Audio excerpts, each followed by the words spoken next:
Bismillahirrahmanirrahim. Ida sa'alta di mana-mana nyuhunkeun anjeun.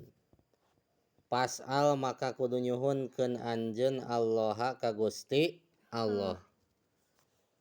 Ieu teh beberapa kalimat di antawisna nu dipapatahkeun ku Rasulullah khususna ka Ibnu Abbas umumna mah kangge urang sadayana. Bahwa saur Rasul di mana-mana anjeun barang suhunkeun maka kedah ka Gusti Allah anjeun teh naonana nyuhunkeun nana ulah ka salianti Allah. Wa idasta'anta jeung di mana-mana menta tulung anjeun pastain maka pek nyuprih pertulungan anjeun billahi ka Gusti Allah.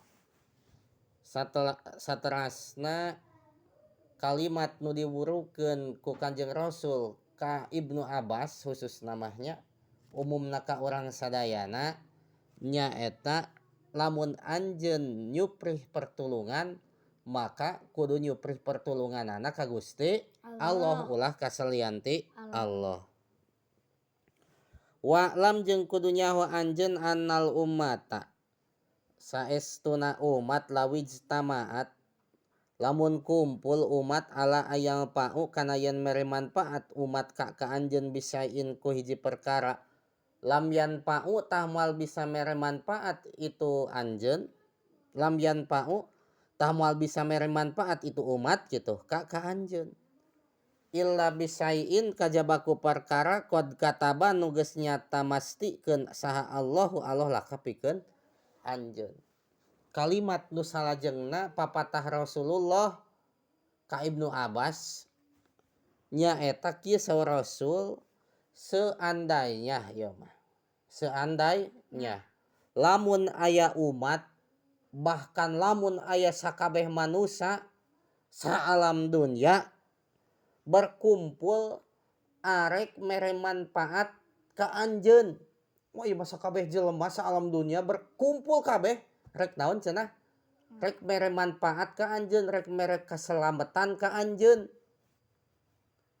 Lam yanfa'u ka ila bisain qad katabahullahu laka tetep eta umat moal bisa mere manfaat ka anjeun kecuali ku perkara anu geus ditangtukeun ku Gusti Allah. Sok sanajan sakabeh manusia saalam dunya rek mere manfaat ka pajak rek mere naon naon manfaat nama rek mere manfaat ka pajak sakabeh manusia saalam dunya tetapi ku Allah teu diizinan mah teu dipastikeun mah moal bisa mere manfaatna eta sakabeh manusia ka pajak teh. Paham? Ayeuna sawalikna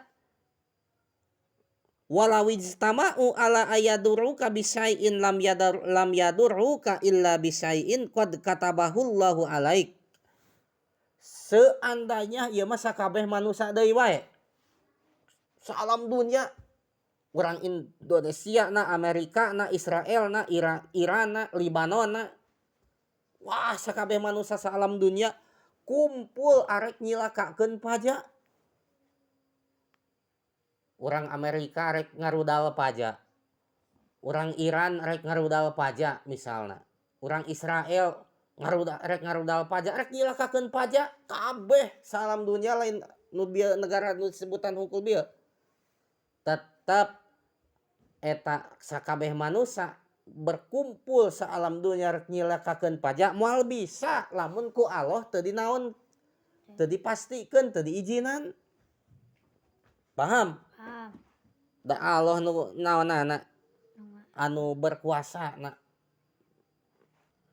rupiatil aklamu wajab pati jeung japati wajab pati suhub kolam geus diangkat suhub atawa buku geus garing moal bisa ditawar deui itu kepastian ti Allah moal bisa ditawar deui saur Rasul teh.